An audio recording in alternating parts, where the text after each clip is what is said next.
Oke,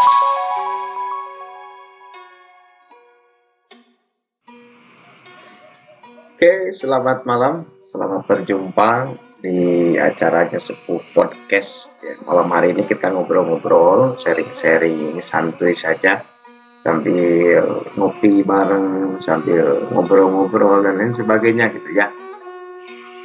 Ya, itu kita siaran perdana terkait tentang sepuh. Apa itu sepuh?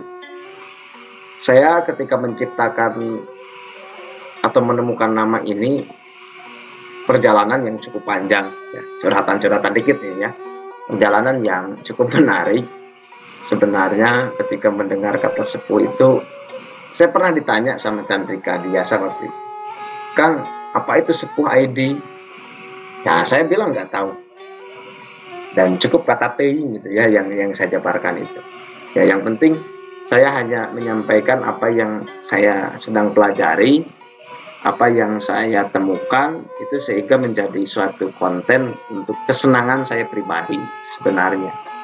Lalu kenapa dipublikasi? Itu hanya untuk menyimpan saja, menyimpan data.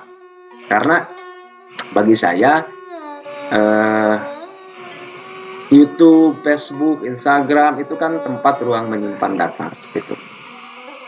Tempat kita mengaktualisasikan apa yang kita perbuat hari ini, sehingga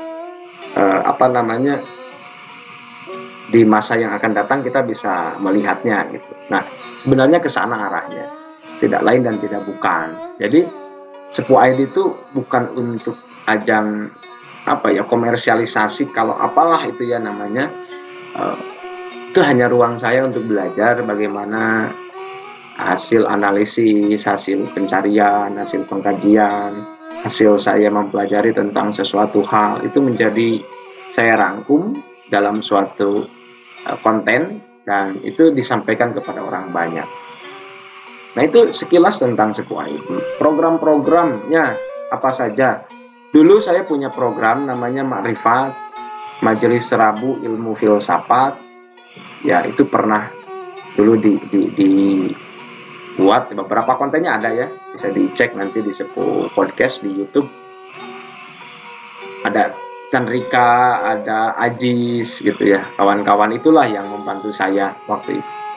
Terus ada juga Samasa, Sabtu Mata Sastra, dan itu hari ini kurang berkembang. Karena apa? Karena ya atas dasar kesibukan lah mungkin, atau atas dasar waktu di Tasik saya banyak, ada Agus yang bantu itu, ada Rizal Manukerti, ada Jembar juga yang dari Cianjur. Ya unik lah. Pokoknya saya buat konten itu hanya sebagai bagian dari aktualisasi saya belajar untuk menyimpan data gitu. Nggak lebih dari itu.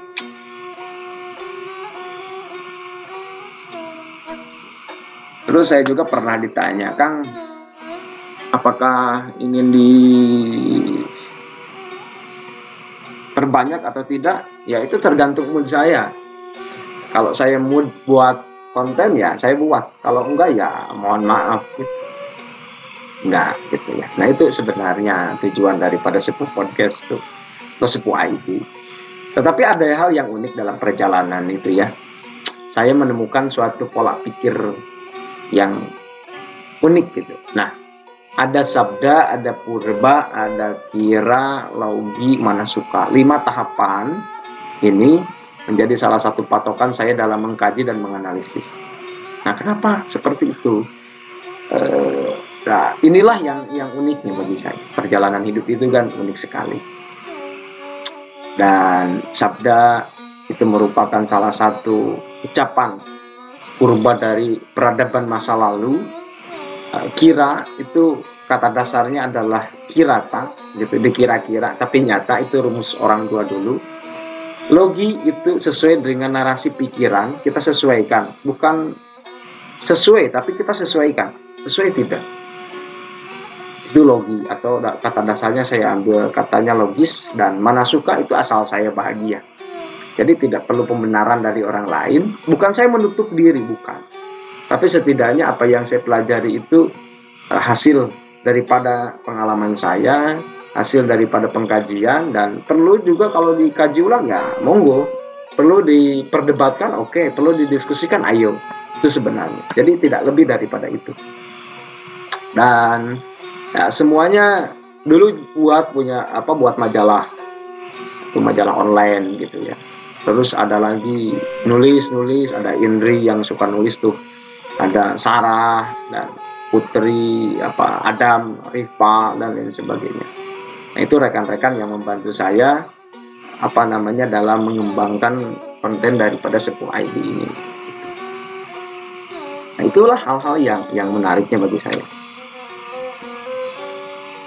yang bisa diambil hikmah dan juga bisa dipelajari oleh rekan-rekan semua. Kalau ada baiknya syukur alhamdulillah, kalau jelek ya mohon dikritisi ya. Itu mohon dikritik, karena untuk kemajuan dan untuk mengembangkan konten lebih baik, untuk mengembangkan lagi karya-karya. Juga pernah saya buat naskah itu sama Ajis ya, itu sama Ajis Sukriyadi kalau tidak salah namanya, anak sastra yang dulu kerja di PMI ya, nulis naskah itu dipaksa. Desember waktu itu harus sudah selesai karena mau tampil drama dan lain sebagainya. Tapi alhamdulillah itu kebanggaan bagi saya menyelesaikan satu naskah yang saat ini baru satu. Saya targetnya ingin 5 waktu itu. Naskahnya Sasakala Sunda Sembawa, dan itu sudah ditampilkan oleh anak-anak di Satrasia Pendidikan dan Sastra Bahasa Indonesia Universitas Siliwangi waktu itu, dan disutradai oleh Aji Sukriyadi. Dan itu menjadi suatu kebanggaan sampai hari ini, dan mudah-mudahan saya bisa membuat lagi naskah-naskah kedepannya terkait narasi sejarah dan lain sebagainya. Itu harapan yang bisa saya sampaikan, dan semoga